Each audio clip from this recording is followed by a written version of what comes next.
guys, welcome back to Tom Wants Things. Today we are working on the Max Power 106. Apologies for some of the background noise going on at the moment. We've got some work going on at the house, so I'll try and edit it out as best as possible.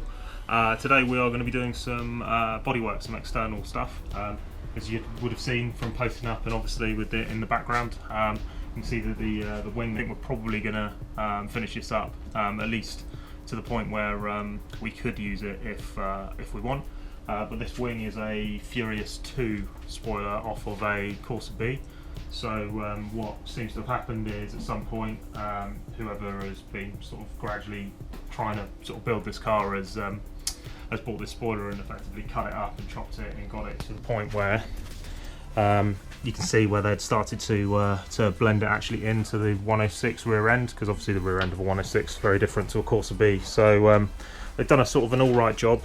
Sort of all the lines and stuff look pretty good. Around this top edge, not so much. It looks like they've probably not finished it at all really, because they kind of added in a lower section but then missed out all of the sort of blending in between. So what we're going to do is we're going to fix that, and we're going to start to do that today by effectively sort of taking some body filler, starting to fill in all the gaps, so then we can start to skim over the top of it and start to smooth out.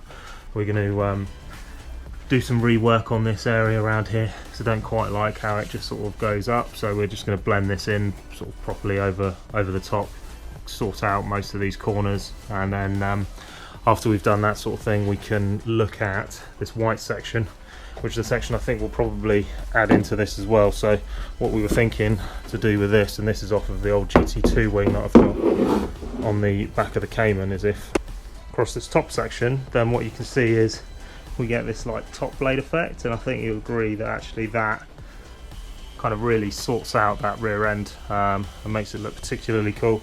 Then from the front we'll kind of get it like that as well. Now obviously eagle-eyed people will realise that this is actually upside down as an aerofoil, but this is Max Power, it doesn't matter, does it? So as long as it's styled and looks cool, the functionality from the point of view of performance doesn't really matter too much. So I think we're going to cut this up and get it kind of bonded in place, so that we can start to rework this edge and get it so that obviously this is all sitting nice and flush, and then we can just start to blend all these pieces into each other. So let's get into it.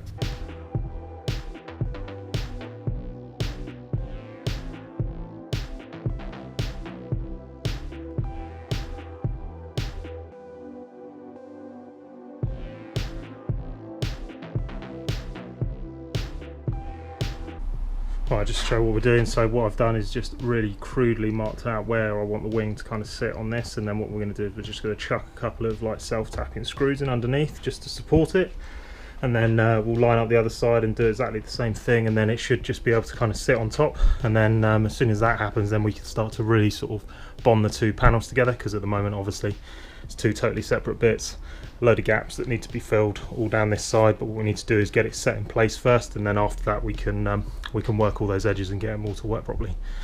Right, and then now we've got the wing sat on those screws over on that side. Now we can just sort of line up this side, draw some things on it, and then just add some screws in there, and then that'll fit. You'll notice I flipped it over in the end. I sort of tried and looked at both ways, and I actually think it's going to look better the right way up. Get more of a sort of a ducktail on the back, rather than it sort of drooping over the edge. We're going to kind of get it to kind of uplift, as you can see there. So I'll get this side and then I'll show you exactly what it looks like. I've just finished putting it on, and I think this looks damn cool. There we go. Right. So I definitely think turning it this way up absolutely nailed it, but I'm thinking that looks right along the right lines of what we want this to look like. I think that looks absolutely damn cool. I love a good sort of uplift ducktail as well, and so I think that suits it absolutely down to the ground. So this was a great shout. So as you can see, so not very nice, really crude at the moment, but we've just chucked them in for the time being just to get this all mounted up. So we've just bunged in some fixings kind of along the bottom on each side just to hold it in place. What we'll do now is we're going to peel off all this. We'll take this white wing, I think we can should be able to slide it back out again, and then what we are going to do is start to fill in and build up this up properly, and then just start to blend the two pieces together, and I'll catch you when that's done.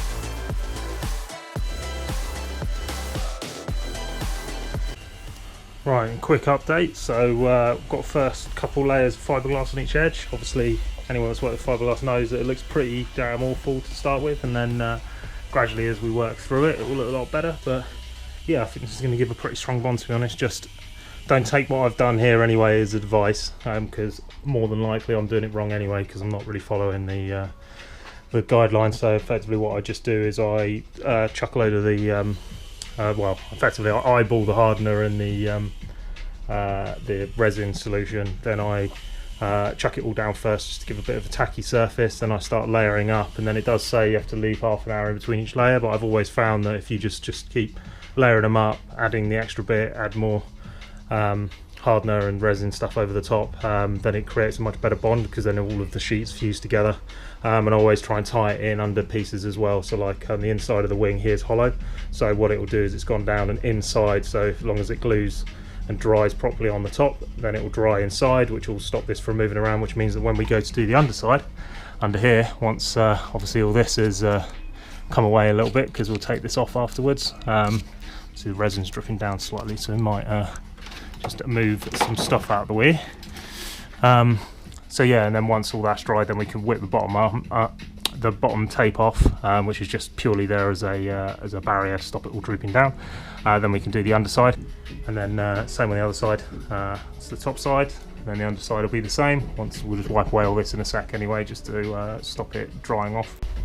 Yeah, so that's obviously how I've done it, but as I say, don't take it with advice, because I've got absolutely no idea what I'm doing, so I'm just winging it, just like most people normally do. So yeah, we're just going to wait for that to dry, and then just hopefully be able to come back and then just start to trim the edges with a Dremel, and then start body filler sort of straight over the top, and then just start to skim and sand it back to get kind of a nice smooth finish. So I've got a little bit of a flap on this bit of fiberglass down here where the tapes come away slightly, so anyway we can grind that back, and then yeah, we're going to need to lay some more over this anyway just to give it some real strength, but at the moment I would say that's sort of being able to lift it up by this blade now for the whole light boot lid, as you can see.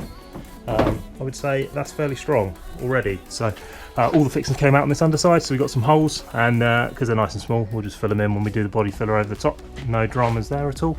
But yeah, so if we sort of come around here, we start to see kind of what it's going to look like, which I think from the pictures and stuff that I've posted up, I think it's going to really work. So we'll wait for this to set. We won't bother doing the body filler on these sections today, because we may as well do the whole lot all in one go, because it just makes it a lot easier. Right, so while we were on the hype from doing the rear wing on the back, thought we'd take a look at this front bumper and see what we can do about a few bits of repair. As you can see, we've got a little bit of damage down here where the fiberglass is split, so this is going to need to be sort of get some more glass on the back of it just to build it up a little bit, because the kit is fairly thin, to be honest, in places. But we've got a little bit here, and then sort of small scratches and stuff around here as well. But other than that, everything else looks pretty good, to be honest, when we're looking at all the corners and stuff.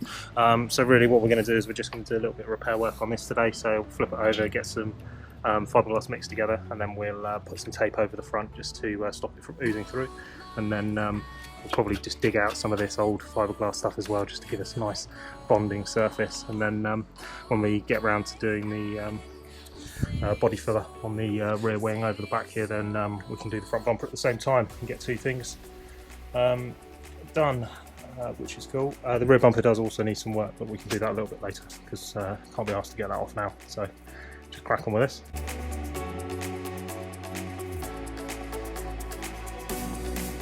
What's pretty cool with this though is that they, whoever's done it previously has bonded in the old substrate for the OEM bumpers. So what it means is you kind of get all of the mounting hardware for getting it back onto the car, kind of in the sections that are down here that's on the other piece of the garage.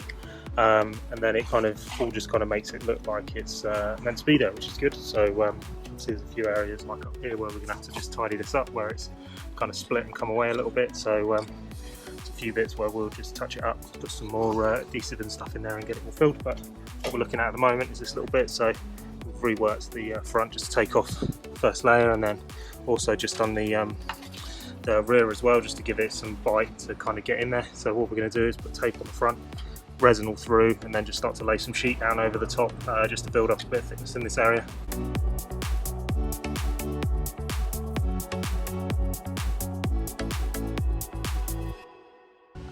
Right, and then if we're to look at kind of what we've done, so as you can see here, we just layered up some additional glass, literally just in this area where the crack is, just around here as well. So what that'll do is that'll just stiffen up all of this area and should make it a lot stronger.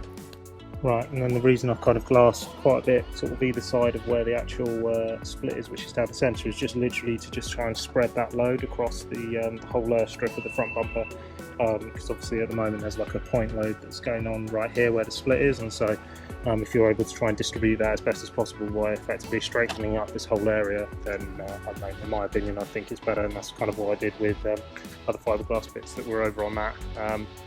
Same principle where because inevitably fiberglass stuff does split every now and again, especially if you're as low as this car is and hitting the ground. So yeah, so we're just going to let this set, and then should be able to then peel it off on the other side, and then have a look at what we've ended up with.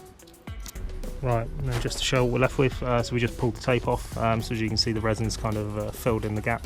Got a small pocket where the sort of effectively the thickness of the old fiberglass is to the new stuff that we've added in. But what that'll do is that'll just stick that all together. So now when we get to the point where we add some body filler straight over the top, you can skim over it, flatten it all off, and you'll never know that that was broken, as it was a little while ago.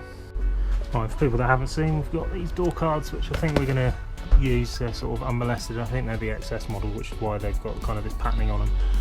And sort of at the moment looks like they'll be alright with these. What I think we'll probably do is we will retrim this centre section in like an Alcantara, because looking at kind of the match between the leathers looks pretty good, and then I reckon the Alcantara on this centre piece and then obviously on the doors will look pretty damn good, to be honest. So yeah, we need to pick up some Alcantara that matches this, and then we can get these sorted and get them on the car.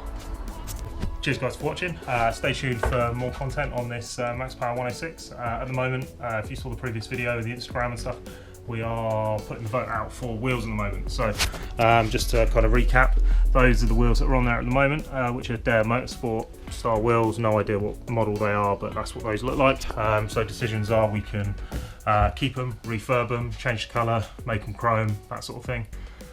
We can just change them completely, so we can just get completely new wheels, or we can go for something maybe OEM, and we can find an OEM thing that fits. But anyway, so yeah, feel free to look back on the previous video and comment on there, or find the Facebook posts. All my links and stuff are in the description, so have a look down below and you'll be able to link through to where those posts are, and leave your comment and get involved, because sort of this is the whole point in this, getting people involved, bringing people together.